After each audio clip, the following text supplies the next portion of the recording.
The beast within us will gain strength if we don't face it. What if I told you that the line between being a good person and committing cruel acts is much thinner than you imagine? In the 1960s, a psychological experiment showed that 65% of people would deliver fatal electric shocks to a stranger just because an authority figure ordered them to. These people were not monsters. They were ordinary people, like me and you. John Stuart Mill said that evil wins when the good do nothing. But does inaction alone make us accomplices? Or have you, without realizing it, already started to cross that line?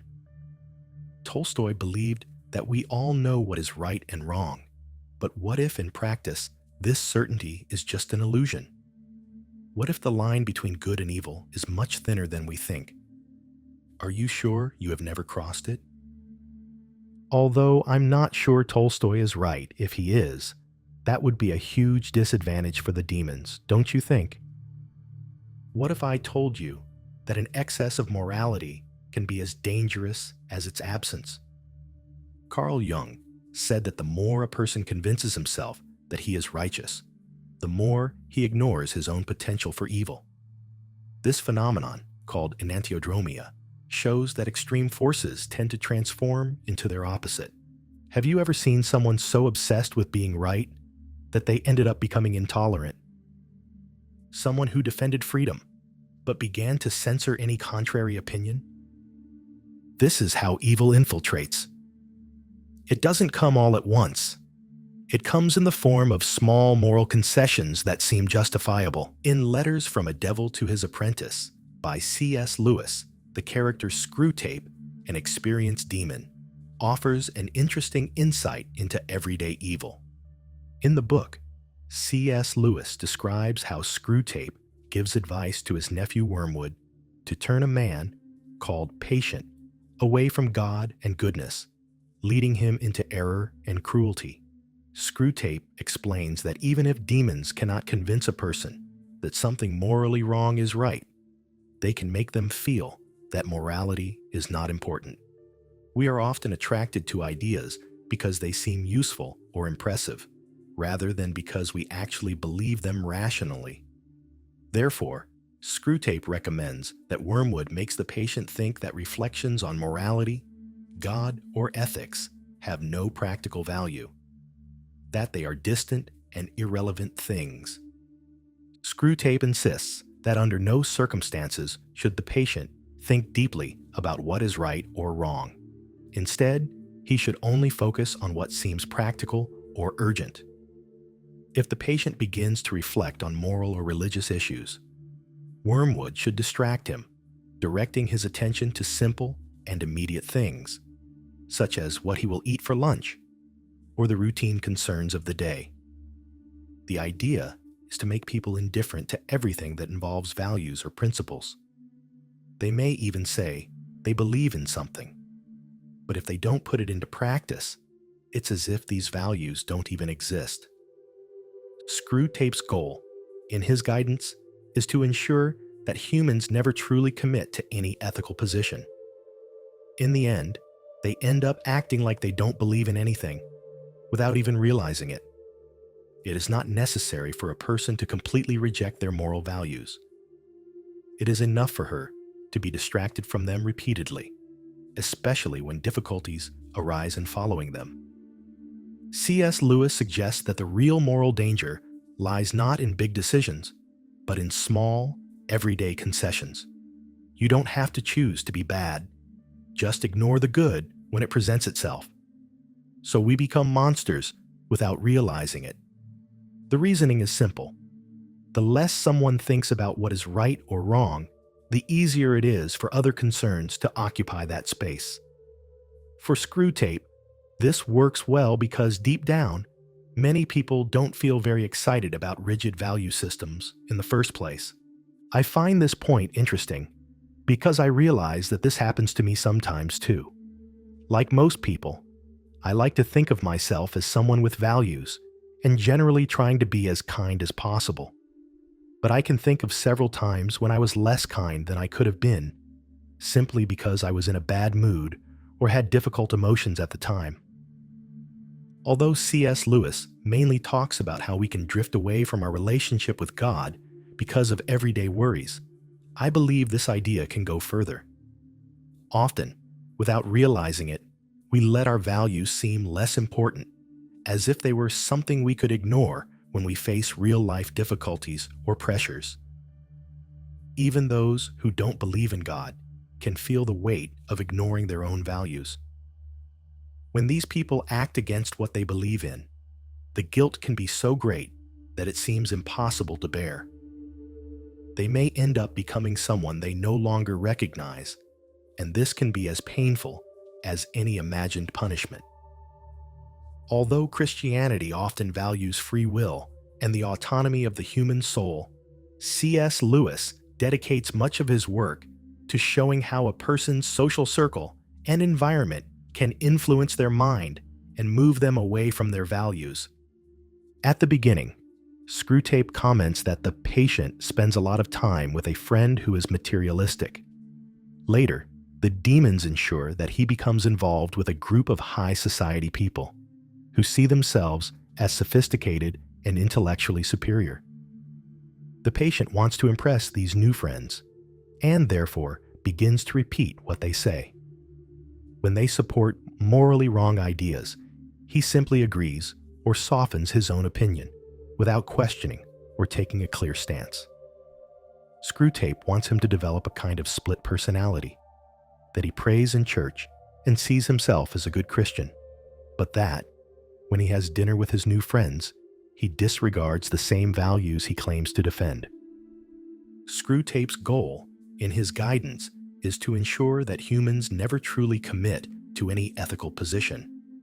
In the end, they end up acting like they don't believe in anything, without even realizing it. It is not necessary for a person to completely reject their moral values. It is enough for her to be distracted from them repeatedly, especially when difficulties arise in following them. But what about when we apply this logic to our daily lives? Small acts of selfishness, strategic lies, or manipulations can turn us into the very thing we despise most. A clear example of this is Mother Teresa of Calcutta. Celebrated as an icon of compassion, she founded shelters for the poor and sick. But behind this image, its facilities have been criticized for poor hygiene, neglect, and even refusal of basic medical treatments. For her, the suffering of the poor should not be alleviated, but accepted as part of the divine will. With millions of dollars in donations, the majority of the money was never invested in improving the conditions of the sick, but ended up in the Vatican coffers. How could someone who dedicated his life to charity have allowed so much suffering? Perhaps because evil rarely appears as pure evil. It disguises itself as virtue, infiltrates itself in the form of justifications and rationalizations. Just as Machiavelli wrote in The Prince, morality and effectiveness often come into conflict. If a leader must choose between being good and maintaining power, he will choose power. But what about when we apply this logic to our daily lives? Small acts of selfishness, strategic lies, or manipulations can turn us into the very thing we despise most. The big question is, how do we justify these small moral concessions? Machiavelli argued that, to maintain control, one must adapt morality to circumstances. And it is exactly this type of thinking that allows small ethical deviations to become habits. Little by little, we became convinced that it wasn't so wrong, or that it was necessary to avoid something worse. This turns him into someone guided by moral expediency. And, as it is often easier to be cruel than kind, it is simpler to lead him to brutality. Screwtape explains that one of the most useful states of mind for a demon to plant in a person is frivolity. That is, the inability to take any issue, moral or otherwise, seriously. The patient should be encouraged to immerse himself in sarcasm and irony so much that he ends up forgetting what he believes and stops caring about what is true. The scariest thing about this is that just because we're surrounded by good company doesn't mean we're safe from being influenced. Machiavelli argued that life is a constant battle between virtù and fortuna. Fortune puts us in unexpected situations and tests us. If we don't have the virtù to resist, we end up molding ourselves to the circumstances. You don't have to be a bad person from the beginning. Just give in a little to each challenge, and before you know it, you've already crossed the line.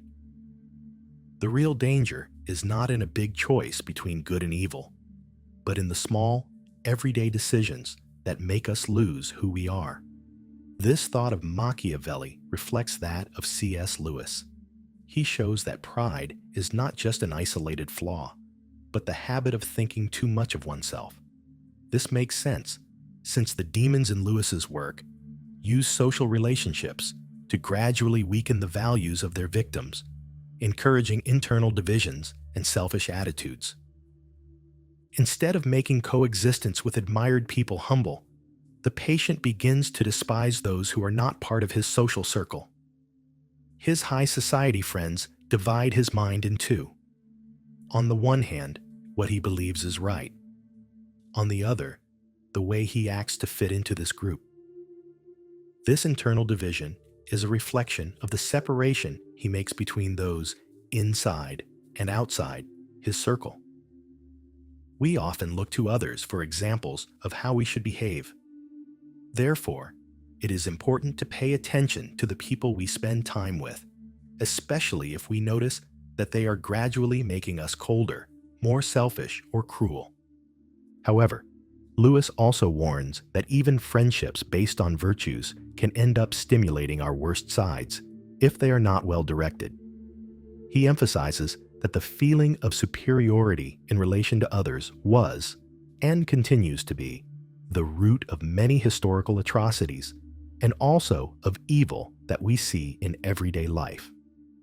This false sense of moral self-sufficiency allows people to do terrible things while still believing they are right or good. Without realizing it, we can end up betraying our own values and harming others, all because of deceptive ideas that we are better or superior. I want to talk more about this, because the book, Letters from a Devil to His Apprentice, makes brilliant observations about how we can fool ourselves into believing that we still follow our values, even when we haven't put them into practice for a long time. In the Confessions, St. Augustine describes wickedness as a form of ignorance. He says that before his conversion, his life was full of pleasures that seemed satisfying, but were empty. These pleasures kept him from any true sense of fulfillment, especially when compared to the spiritual glory he found later. This theme is also very important to C.S. Lewis. In his letters, he explores how fantasy and illusion can sustain cruelty and lead people away from kindness.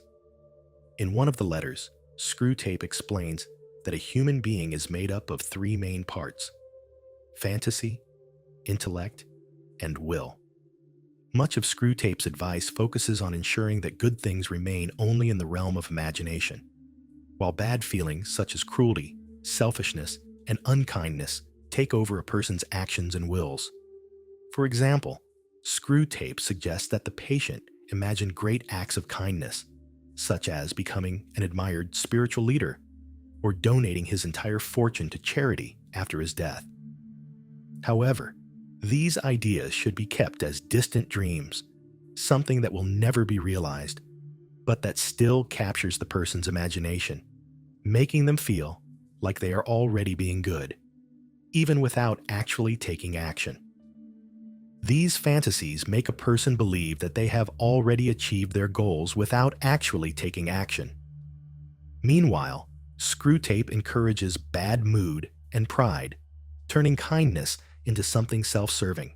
Furthermore, Screwtape encourages people to see themselves as intellectually superior, disregarding the opinions of those who think differently. As Screwtape says, let him console himself by imagining that he has already done a gigantic good in the world, or that he will certainly do so in the future. What are 1,000 little brutalities compared to the greatness of his benevolent fantasies? This is a true stroke of evil genius from Screwtape. Screwtape understands that people can easily fool themselves into believing they are naturally good, even when there is little evidence of this in their daily actions. He wants us to imagine that we are inherently kind, even when we are cruel to those around us. Because of these fantasies, we end up ignoring the small cruelties of everyday life. For example, if we yell at someone in a store or are rude to a friend, it no longer seems important. This way of thinking distances the ideas of good and evil from our real lives, making them seem like theoretical things, unrelated to our everyday actions. We have lost sight of the old idea that our virtues are shown through what we do, not just what we believe ourselves to be. This is exactly what the demons want, because fantasies prevent us from reflecting on how we are living and realizing our mistakes. Instead of thinking about our attitudes, we use our minds to justify cruel behavior and our fantasies to imagine that we are kind. Thus, we fail to see the real impact of our actions and remain trapped in this cycle of self-deception. In the book, Letters from the Devil to His Apprentice, it is explained that when people have a moment of epiphany and realize their mistakes, they often go from believing that they are good to falling into total despair. They spend so much time seeing themselves as morally correct that when they realize this is not true, they end up going to the other extreme. Like Satan in Milton's Paradise Lost, they may decide that it is better to reign in hell than to serve in heaven. This means that when they think they have already made too many mistakes to change, they begin to believe that there is no going back. With this thought, many end up accepting their own cruelty and stopping trying to improve. This idea of light is very innovative, as many studies of evil only focus on major atrocities. Sigmund Freud, for example, explored how internal conflicts and repressed desires can lead to destructive behaviors, while Albert Camus reflected on how absurdity and a lack of meaning in life can push people toward nihilistic philosophies or desperate choices. However, C.S. Lewis addresses another type of evil, the one that is more common, closer to us, the type of cruelty that anyone can practice on a daily basis. In a striking passage, Screwtape explains that it doesn't matter if someone is condemned to hell for committing great sins or for a series of small evils. In the end, the result is the same. With this, Lewis reminds us of something uncomfortable. Our small, everyday cruelties are as real as the great atrocities that have marked history. This leads us to reflect, are we really as good as we believe we are? Or do we allow our goodness to become more theoretical than practical, while tolerating small evils in our everyday actions? However, in Screwtape's last letter to Wormwood, he is filled with anger and frustration. Screwtape berates Wormwood for letting his victim escape. Now the victim's mind is protected by God, and the demons can no longer reach him. Here, Lewis highlights his main message. God's grace is what saves people and helps them resist temptations. Even for those who don't believe in God, this idea brings important reflection. Lewis's first point is that it is never too late to change, whether religiously or secularly. Recognizing our small evils can be painful, but it is the first step towards transforming them.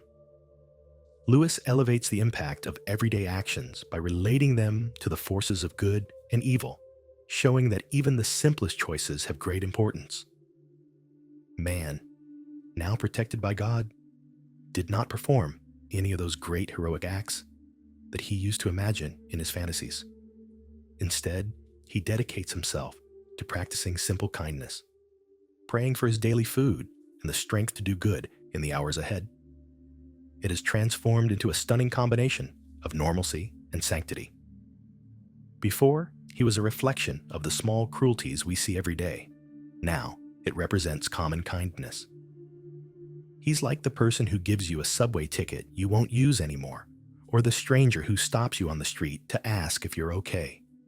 Just as the road to hell is paved by small sins, the road to heaven is paved by small, humble virtues. This is a very encouraging message in Lewis, serving as a perfect contrast to the previous discussion of the impact of everyday evil. We cannot ignore that.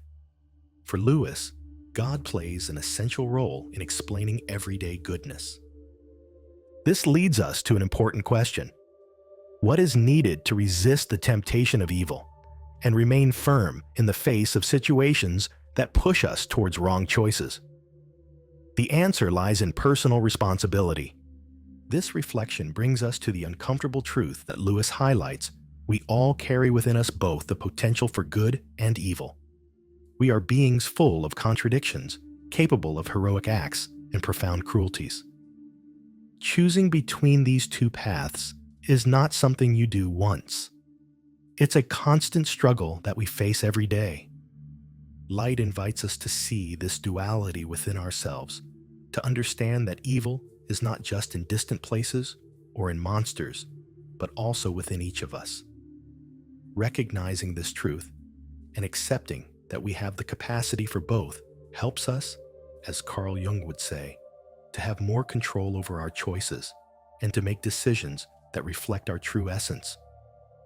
This awareness not only makes us better people, but also more aware, ready to act with intention, rather than being swept away by situational forces. It's important to understand that the line between good and evil is not just an abstract idea. It is present in our daily choices. Knowing this gives you a special power, something that many people don't have. You are not just someone who follows the crowd or gives in to the pressures around you.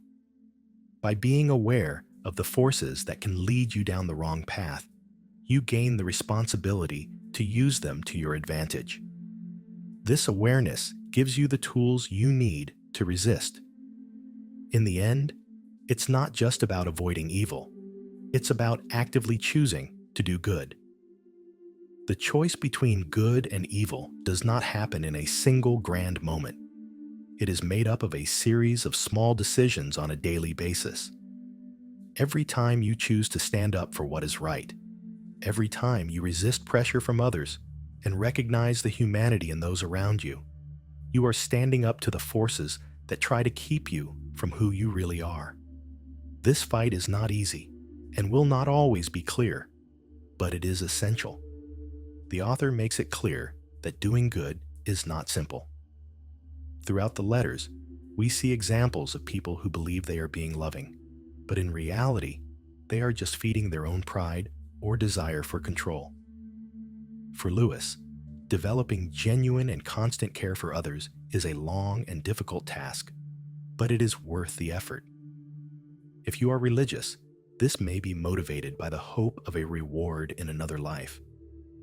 But even if you're not, practicing kindness and empathy helps make this world calmer, more serene, and kinder for everyone. To conclude, C.S. Lewis warns us about how fragile human morals can be, and how easy it is to stray from the path of kindness through small, almost imperceptible, everyday cruelties. He reminds us that the true danger lies not just in bad actions, but in the illusions we create to believe we are better than our actions actually show. The line between good and evil is not something distant or abstract. It is present in every decision and attitude we take, helping to shape who we are.